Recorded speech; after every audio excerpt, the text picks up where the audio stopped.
Hello అండి. ఈరోజు శనివారం కదా, స్వామివారికి నైవేద్యం చేశాను నేను ఈరోజు. ఇట్లా అయితే శనివారం నేను స్వీట్ చేయడం అలవాటు. అయితే ఈరోజు ఇది చేశానండి. గోరుమిటీలకు కావాల్సిన పదార్థాలు: ఒక కప్పు మైదా పిండి తీసుకున్నాను. నేను కొంచెం కనుక ఒక కప్పు తీసుకున్నాను. మామూలుగా అయితే 2 కప్పులు మైదా అయితే 1 కప్పు బొంబాయి రవ్వ వేయాలి.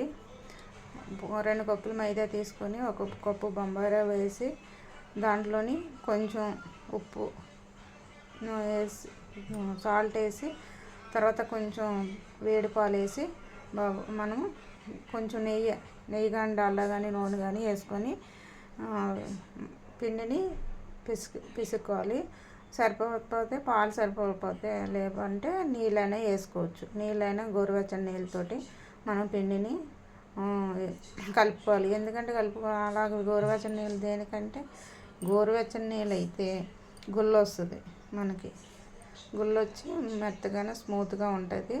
అదే చల్లనీళ్ళతో కలిపితే మాత్రం గట్టిగా ఉంటుంది. ఒకసారి మీరు కూడా ఇట్లా ట్రై చేసి చూడండి, చాలా బాగుంటుంది. నేను స్వామివారికి కొంచెమే కనుక నేను 1 కప్పు మైదా తీసుకొని 2 స్పూన్లు బొంబాయి రవ్వ వేసి 2 స్పూన్లు నెయ్యి వేసి సాల్ట్ వేసి కలిపి నేను చేశాను. చేసిన తర్వాత ఈ గోరుమిటీలు చక్కగా ఉండల్లా చేసేసుకొని చక్కగా మనం మెరుగు రాలేదంటే దువ్వుని మీద ఇలాగని మనం చేతితో రాకపోతే దువ్వుని మీద పెట్టి మనం చపాతీ కర్రతోటి ఇట్లాగా కొత్త దువ్వను తీసుకొని కొత్త దువ్వుని మీద పెట్టి ఇట్లాగా చేస్తే వచ్చేస్తాయి. నేనైతే చేతితోటి చేశాను. చేతితో చేయండి, అలవాటు అవుతుంది చక్కగా. అయితే మనము చక్కగా ఇవన్నీ గోరుమిటీలు అన్నీ చక్కగా చేసి పక్కన పెట్టేసుకొని పాకం ఒక గ్లాసు, ఇది గిన్నె కదా, ఒక గిన్నె 1 కప్పు తీసుకున్నాం కదా, 1 కప్పు పంచదార గ్లాస్ కానీ కప్పు కానీ ఒకగా వేసుకొని కొంచెం వాటర్ వేసి పంచదారని పాకం పెట్టుకొని, ఆ పాకం అయిన తర్వాత దాంట్లో డలుపుది అయితే దాంట్లో వేసి కుదిపేసుకోవచ్చు. లేదంటే పాకం ప్లేట్లో ఇవి పెట్టేసి ఆ పాకం తీసుకొచ్చి వీటి మీద పోసేస్తే సరిపోద్దండి. బాగుంటాయి. ఒకసారి మీరు కూడా గోరుమిటీలు అట్లా ట్రై చేయండి. నెయ్యి ఉంటే నెయ్యి వేసుకుంటే చాలా బాగుంటాయి. లేదంటే డాల్డా వేసుకున్నా పర్లేదు, నూనె వేసుకున్నా పర్లేదు. సన్ఫ్లవర్ నూనె వేసి కలిపితే స్మూత్గా వస్తాయి. కానీ ఏది వేసినా సరే గోరువెచ్చని నీళ్ళు వేసుకోండి. గుల్లగా ఉండి మెత్తగా ఉండి బాగుంటాయి. మరీ గట్టిగా ఉండకుండా. అదే చల్లనీళ్ళు వేస్తే మాత్రం గట్టిగానే ఉంటాయి. నేను ఈ విధంగా చేశాను. మీరు కూడా అట్లా చేసి చూడండి. అట్లా మీకు వస్తుంది. ఒక్కొక్కరు ఒక్కొక్క విధంగా చేస్తారు. నేనైతే ఈ విధంగా చేస్తున్నాను.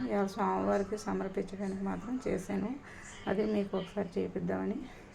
స్వామివారికి సమర్పించేటప్పుడు ఒక తులసి దళం పెడితే ఆయనకి చాలా ఇష్టము. తులసి దళంతో మనం నైవేద్యం సమర్పిస్తే ఒకసారి మీరు కూడా అట్లా ట్రై చేయండి. గోరుమిటీలు మాత్రం ఇట్లా చేసుకుంటే చాలా బాగా వస్తాయి. మనం వీటికి పాకంలో వేయక్కర్లేదు. పాకం పెట్టేసుకొని ఒక ప్లేట్లో పెట్టి దాంట్లో పోసుకోవచ్చు. లేదంటే అడల్పు గిన్నె అయితే దాంట్లోనే మనం వేసేసి కుదిపేస్తే సరిపోద్ది. ఏదైనా చిన్న ఉండపాకం రావాలి. ఉండపాకం వస్తే మనకి అట్లా అంటుకొని చక్కగా ఆరిపోయి బాగుంటుంది.